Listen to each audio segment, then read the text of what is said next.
अस्सलाम वालेकुम। Welcome back to my channel. आज हम अकाउंटिंग की क्वेश्चन जो आपकी कॉम्प्रिहेंसिव प्रॉब्लम 2 है उसका सॉल्यूशन देख रहे हैं। ये उसका ट्रायल बैलेंस आपके क्वेश्चन में गिवन होगा। ये कॉम्प्रिहेंसिव प्रॉब्लम चैप्टर 8 के एंड पर गिवन है एंड इसके साथ ही कुछ रिक्वायर्ड इंस्ट्रक्शन है जो चीज़ें उसमें से कैलकुलेट करनी है। इस ट्रायल बैलेंस को जब आप देखेंगे तो इसके नीचे उन्होंने एडिशनल कुछ इन्फॉर्मेशन भी गिवन है जिनको हमने यूज़ करते हुए उनके एडजस्टमेंट्स भी करनी है और उन इन्फॉर्मेशन को यूज़ करके अपना क्वेश्चन में सॉल्व करना है। ये A2O कुछ सेट ऑफ इंस्ट्रक्शन है जिसकी रिक्वायर्ड हमने 1 बाय 1 क्वेश्चंस देख रहे हैं। सबसे पहले क्वेश्चन में हमने बैंक रिकन्सिलिएशन स्टेटमेंट बनानी है जो कि इन्फॉर्मेशन हमारे पास गिवन है। हमारे पास सबसे पहले बैंक बैलेंस की इन्फॉर्मेशन गिवन थी, यानी बैलेंस अकॉर्डिंग टू हमारे पास जो बैंक स्टेटमेंट से आया गया इन्फॉर्मेशन है हमने उसको यूज़ करते हुए अपना क्वेश्चन सॉल्व करना है। देन उसमें हम ऐड अप करेंगे एडजस्टमेंट के लिए अपने डिपॉजिट एंड ट्रांजिट, जो एडजस्टमेंट्स हमारे पास ट्रांजिट में डिपॉजिट हो गई थी उनको हमने ऐड कर लिया तो हमारे पास आंसर आ जाता है 63,475।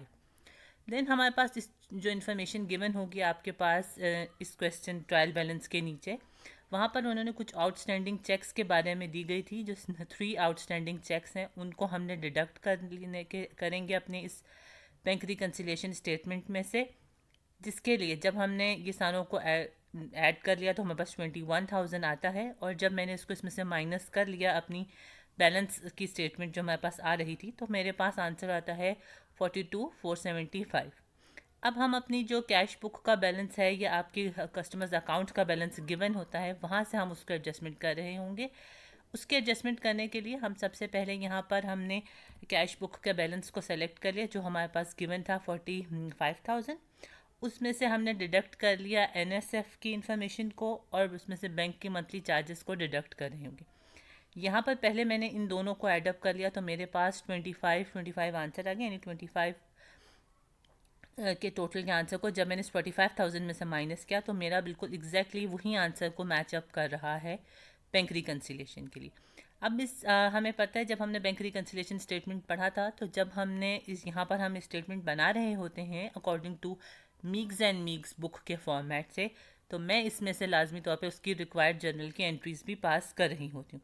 तो ये उसकी सेलेक्टेड जर्नल की एंट्रीज़ हैं। सो हमारे पास यहाँ पे कैश हमने बैंक सर्विस में जितना कैश पे किया और हमारे पास NSF के सिलसिले में, तो वो हमारे पास डेबिट साइड पे हम दोनों को लिख लिया है और कैश की अमाउंट को मैंने अपनी क्रेडिट साइड पे लिख लिया है।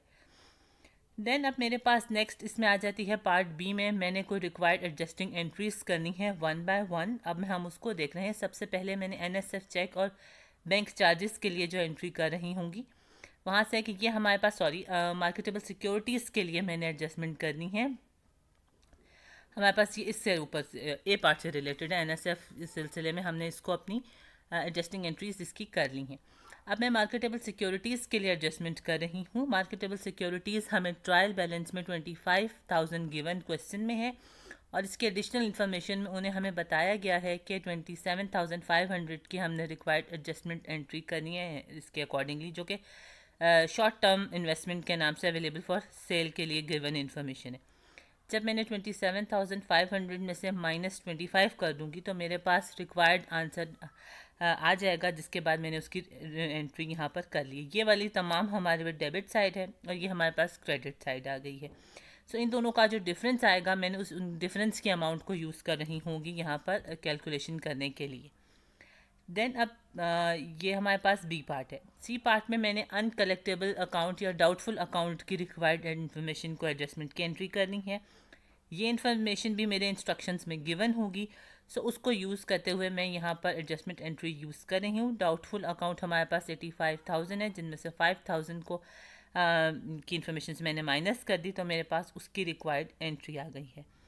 नेक्स्ट मेरे पास कुछ गिटार्स मिसिंग जा चुके थे कंपनी में से जिनकी मैंने रिक्वायर्ड एडजस्टिंग एंट्री कर रही हूँ, जिसकी अमाउंट 1350 एडजस्टमेंट की अमाउंट है। सो उसको मैंने कॉस्ट ऑफ गुड सोल्ड के नाम से करते हैं और इन्वेंट्री करते हैं। हमने ये बात नोट की थी अपने प्रीवियसली चैप्टर्स में से पढ़ी थी कि जब कभी हमारी ऐसे कोई हमें लॉस मिल रहा होता है या कोई अमाउंट नहीं रिसीव होती तो हम उसको कॉस्ट ऑफ गुड सोल्ड ही की अंदर और इन्वेंट्री के साथ ही एडजस्टमेंट उसकी कर रहे होते हैं। देन पार्ट ई में हमारे पास आ जाती है, हमें कोई ऑफिस सप्लाइज़ की एडजस्टमेंट एंट्री करनी है, ऑफिस सप्लाई एक्सपेंस की। तो उसकी जब हमने एंट्री कर रहे हैं तो उसमें हमने रिक्वायर्ड इन्फॉर्मेशन के साथ देख ली कि ऑफिस सप्लाइज़ हमें ट्रायल बैलेंस में गिवन थे 1200। आप यहाँ से देख सकते हैं कि 1200 हमें ट्रायल बैलेंस में गिवन इन्फॉर्मेशन में थे। देन बाकी की हमारे पास जो आ रही हैं अदर इन्फॉर्मेशन, ये 900 हमें जो इसके नीचे इंस्ट्रक्शंस या इन्फॉर्मेशन गिवन है वहाँ पर थी। उसके एडजस्टमेंट के बाद मैंने यहाँ पर उसकी रिक्वायर्ड देख ली कि जितना मुझे इन्फॉर्मेशन चाहिए थी उसके लिए कि 1200 माइनस 900, तो 300 हमारी इसकी एडजस्टमेंट एंट्री की अमाउंट बन रही है। देन कंपनी की इंश्योरेंस देनी थी, कुछ अमाउंट की इंश्योरेंस हमने पेमेंट में कर दी थी ऑलरेडी। ये 600 जो हमें इन्फॉर्मेशन में गिवन है, ये सिर्फ फर्स्ट एडवांस पेमेंट थी, लेकिन ये फर्स्ट से 11 जनवरी से नवंबर तक थी। तो हमें दिसंबर के मंथ की एडजस्टमेंट एंट्री रिक्वायर्ड थी। इसके लिए मैंने जितनी प्रीपेड इंश्योरेंस की अमाउंट थी उसको 11 से डिवाइड कर लिया, तो मुझे ये पता चल गया कि पर मंथ मुझे कितनी एंट्री देनी है। वो यहाँ पर इन्फॉर्मेशन में आ गई कि वो 600 पर मंथ की एंट्री बन रही है। सो मैंने अपने दिसंबर के मंथ की 600 के अमाउंट की एंट्री कर ली है। जी पार्ट में मैंने अपनी डेप्रिसिएशन की इंफॉर्मेशन की कैलकुलेशन कर ली है। हम यहाँ पर हमें इसके इन्फॉर्मेशन भी गिवन है। देन एच पार्ट में हमारे पास अर्न डिपॉजिट की इंफॉर्मेशन के साथ हमने करना है, जो कि ये 4800 ही मेंशन है हमारे पास। अनअर्न जो हमें ट्रायल बैलेंस में इंफॉर्मेशन कस्टमर डिपॉजिट गिवन है वो 8000 के, इसी तरह से मैंने उसके एडजस्टमेंट कर लिया। 8000 माइनस 4800, तो वो 32 अमाउंट बन रही है, उसके साथ मैंने एंट्री कर ली। देन इनकम टैक्स पेएबल की अमाउंट आ रही है। इसी तरह से ये इनकम टैक्स पेएबल मेरे कुछ इन्फॉर्मेशन मेरे ट्रायल बैलेंस में मौजूद थी और कुछ इन्फॉर्मेशन मेरे जो डिस्क्रिप्शन में मेरे पास चीज़ें डिटेल मौजूद थी वहाँ से यूज़ करते हुए मैंने अपनी इसकी इन्फॉर्मेशन कैलकुलेट कर ली है। इसके बाद अब जे पार्ट आता है। जे पार्ट में मैंने कंपनी का ट्रायल बैलेंस बनाना है। ये सारी इन्फॉर्मेशन जो मैंने यहाँ कैलकुलेट की है, इस इन्फॉर्मेशन को यूज़ करते हुए और कुछ इन्फॉर्मेशन जो मेरे पास गिवन ट्रायल बैलेंस है जो अनचेंज्ड है, इसको यूज़ करते हुए मैंने अपना फाइनली एडजस्टेड ट्रायल बैलेंस बना लिया। इनिशियली वही 3 स्टेप्स जो इसके हम स्टार्टिंग में हमेशा कहते हैं कि रिक्वायरमेंट चाहिए होती है कोई भी ट्रायल बैलेंस बनाते हुए, वो किया। और बाकी की यही सारी इन्फॉर्मेशन को यूज़ करते हुए मैंने अपनी इसकी ट्रायल बैलेंस कैलकुलेशन कर ली, जिसका टोटल हमारे पास दोनों हमारे साइड इक्वल आ जाती हैं। सो इट्स मीन कि ये हमारे पास करेक्टेड ट्रायल बैलेंस है। नेक्स्ट मैंने के पार्ट में इनकम स्टेटमेंट बनानी थी। अगेन मैं जो इन्फॉर्मेशन हमने यहाँ ट्रायल बैलेंस में से कुछ यहाँ की कैलकुलेशन जो एडजस्टमेंट एंट्री की इनके साथ और कुछ हमारी इन्फॉर्मेशन जो रिमेनिंग अनअफेक्टेड एंट्रीज़ हैं ट्रायल बैलेंस की, उनको यूज़ करते हुए मैंने अपनी इनकम स्टेटमेंट बना ली। इनकम स्टेटमेंट बनाने के लिए मैंने सेल्स की अमाउंट यूज़ की है, लेस उसमें से कॉस्ट ऑफ गुड सोल्ड किया, हमारे पास ग्रॉस प्रॉफिट आ जाता है। देन ग्रॉस प्रॉफिट के बाद जो हमारे पास रिमेनिंग एक्सपेंसेस हैं उन सबको मैंने यूज़ कर लिया, तो मेरे पास आ जाती है इनकम बिफोर इनकम टैक्स की अमाउंट आ जाती है, जिसे मैंने यहाँ से हम उसे टेम्प्रेरी तौर पे कोई डिफरेंट कलर का कर लेना ताकि हमें आइडिया हो जाए कि ये अमाउंट हमारी इनकम बिफोर इनकम टैक्स की अमाउंट है। और फिर हमने अपने उसमें से इनकम टैक्स की अमाउंट को माइनस कर लिया। सो फाइनली हमारे पास हमारी नेट इनकम की अमाउंट आ जाती है 90,825 अमाउंट। इसके बाद हमें कुछ एडिशनल कैलकुलेशन करनी होगी, जिसके बाद हम अपनी रिक्वायर्ड एंट्रीज़ को सॉल्व कर सकते होंगे। यानी हमारे पास जो कैलकुलेशंस आ रही हैं L2O के लिए हमें कुछ एडिशनल इन्फॉर्मेशन चाहिए। उसके लिए पहले मैंने रिटेन्ड अर्निंग की कैलकुलेशन कर ली है। देन फिर मैं अपनी बैलेंस शीट कैलकुलेट कर रही हूँ। अगेन बैलेंस शीट की इन्फॉर्मेशन में अपनी इन्हीं गिवन ऊपर कैलकुलेशंस जो की गई उनमें से और जो मेरा ट्रायल बैलेंस है वहाँ से ही यूज़ करते हुए मैंने अपनी बैलेंस शीट बना ली। इसके बाद मेरे पास आ जाता है जो मैंने अपनी एल से लेकर ओ तक की कैलकुलेशन करनी है। पार्ट एल में मैंने ये चेक करना है कि हम कितना अरसा मेरे अकाउंट रिसीवेबल आउटस्टैंडिंग रहते हैं। उसके लिए जो मैंने अपने सबसे पहले सेल्स की अमाउंट मैंने कैलकुलेट हासिल की थी, मैंने उन सेल्स को ले लिया है। उसमें से मैं माइनस कर दूंगी अलाउंस फॉर डाउटफुल अकाउंट को, और उसमें से मैं एडजस्टमेंट कर रही होंगी अपने अकाउंट रिसीवेबल्स को। सो आफ्टर जब मैंने इन सब को कर लिया कि यानी मैंने इन दोनों को ऐड अप कर लिया। ऐड अप किया क्या मैंने कि मैंने यहाँ पर 85 प्लस मैंने इसमें कर लिया 127,500। जब मैं ये करूँगी तो मेरे पास इसका यही रिक्वायर्ड आंसर आ जाएगा, जो कि मेरे पास ये शो हो रहा है 119,000 की अमाउंट को। इन दोनों को ऐड कर लेने के बाद अब मैंने फाइंड आउट करना है कि अकाउंट रिसीवेबल के टर्नओवर डेज कितने हैं, यानी मेरे कितना टाइम मेरे अकाउंट आउटस्टैंडिंग रहते हैं। उसकी कैलकुलेशंस के लिए मैं अपना ये वाला फार्मूला यूज़ कर रही हूँ। यानी हमारे पास टर्नओवर अकाउंट, क्योंकि सेल्स का है, डिवाइडेड बाय अकाउंट रिसीवेबल्स हम कर लेंगे। सो किया किस तरह, मैंने कैलकुलेशंस किस तरह से की कि मैंने यहाँ पर जो ये मेरे पास 13.4 आ रहा है उसके लिए मैंने 1603200 को डिवाइड कर दिया है 11900 से। अगर आप अपने कैलकुलेटर यूज़ करें तो, अदरवाइज़ अगर आपको एक्सेल का फॉर्मूला आता है तो आप उससे देख सकते हैं कि मैंने इसको डिवाइड कर देने से मेरे पास आनी सेल्स डिवाइडेड बाय अगर फाइनल अकाउंट रिसीवेबल्स की टाइम ड्यूरेशन जितनी मेरे पास आ रही थी उससे करने से मेरे पास 13.4 आ रहा है, जिसे हम अप्रॉक्सीमेटली 13.5 डेज़ कह सकते हैं कि ये हमारे पास है टर्नओवर डेज़। अब मैंने रिक्वायर्ड देखनी है कि ये हमारे पास ये अकाउंट टर्नओवर का आ रहा है, जिसे मैंने अब अगर नंबर ऑफ़ डेज़ में कन्वर्ट करके देखना चाहूँ तो मैंने इसी को ही अपना average days of account receivable के फॉर्मूला यूज़ करूँगी। 365 डिवाइडेड बाई 13.5 तो मेरे पास अप्रॉक्सीमेटली 27 डेज़ बन रहा है।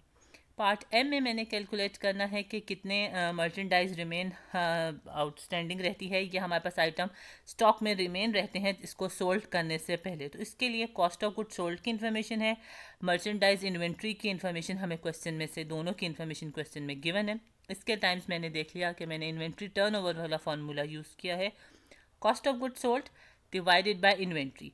इसी तरह से अगर हम यहाँ से देख लें कि ये इन्फॉर्मेशन यहाँ लिखी गई है 959350 डिवाइडेड बाय 248650, तो ये अप्रॉक्सीमेटली 3.85 आ रहा है, जिसे हम 3.9 टाइम्स कहते हैं। और अगर अगेन हमने इसे नंबर ऑफ़ डेज़ में कैलकुलेशन चेक करनी हो तो मैं इसे 365 से डिवाइड कर दूंगी इन्वेंट्री टर्नओवर के अमाउंट को, तो ये अप्रॉक्सीमेटली 94 डेज़ बनते हैं। एग्जैक्टली 93.5 हैं तो हम इसे राउंड ऑफ करने के लिए 94 डेज़ कह रहे होंगे। एंड पार्ट में हमने देखना है कि how many days it take to convert companies inventory into cash में कर रही है। तो वो हमने जो ये प्रीवियस कैलकुलेशंस यहाँ पर की थी उन्हीं कैलकुलेशन को यूज़ करते हुए उसका ऑपरेटिंग साइकिल का बना रहे हैं, यानी मैं 27 प्लस 94 कर रही होंगी तो मेरे पास आंसर आ जाता है 121 डेज़ का।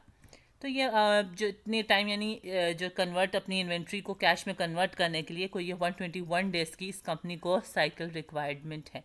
एंड लास्ट पार्ट में हमने ये कमेंट करना है कि कंपनी की शॉर्ट टर्म क्रेडिटर के प्रीव्यू हमें बताना है कि कंपनी के प्रॉफिटेबल है या ये नहीं प्रॉफिटेबल। हमें एक बात पता है कि कोई भी कंपनी जितना ही उसका शॉर्टर कलेक्शन पीरियड रहता है उतनी ही ये प्रेफरेबल कही जा रही होती है। सो यहाँ पर हमारे पास इसकी collection with in a month में वो कलेक्शन कंप्लीट कर रही हैं अपनी टर्नओवर्स की, और इसकी डाउटफुल अकाउंट भी वेरी लेस है। सो इन जस्ट प्रीव्यू में अगर शॉर्ट टर्म के लिए तो ये कह सकता है कि ये कंपनी प्रॉफिटेबल कंपनी है, विच मीन्स कि ये क्रेडिटर अगर चाहता है तो इस कंपनी में अपनी इन्वेस्टमेंट का कर सकता है। ये आपके पास अप्रॉक्सीमेट क्वेश्चन कंप्लीट होता है। इसकी कुछ इन्फॉर्मेशन हमारे पास यहाँ से गिवन है, आप इसको देख सकते हैं। सॉल्व करना चाहें तो उसको आप अपने पास सॉल्व करने के लिए भी इसमें से हेल्प ले सकते हैं। कुछ इन्फॉर्मेशन हमारे पास इसकी गिवन हमने यूज़ की है, कुछ इन्फॉर्मेशन हमारे पास इंस्ट्रक्शंस में थी और उनकी हेल्प से हमने ये कैलकुलेशंस को कैलकुलेट कर लिया है। ये आपके पास जर्नल की एंट्रीज़ हैं, जो ईच जर्नल की एंट्रीज़ को सेपरेटली सॉल्व किया गया है। हर एक की एंट्री को पार्ट्स लिखे गए हैं। आप अपनी इस ट्रायल बैलेंस को की बुक में से देख सकते हैं और इसके गिवन नीचे की इंस्ट्रक्शंस को भी साथ देखते हुए यहाँ से जो आपके सवाल सॉल्व करने की इन्फॉर्मेशन गिवन होगी इनसे आप क्वेश्चन को सॉल्व कर सकते हैं। And thank you. इसके अलावा अगर कोई भी आपको जस्ट इसमें कोई बात ना समझ में आई है तो आप पूछ सकते हैं ताकि आपको मैं इजीली उसको एक्सप्लेन कर सकूँ। Thank you so much. अल्लाह हाफिज़।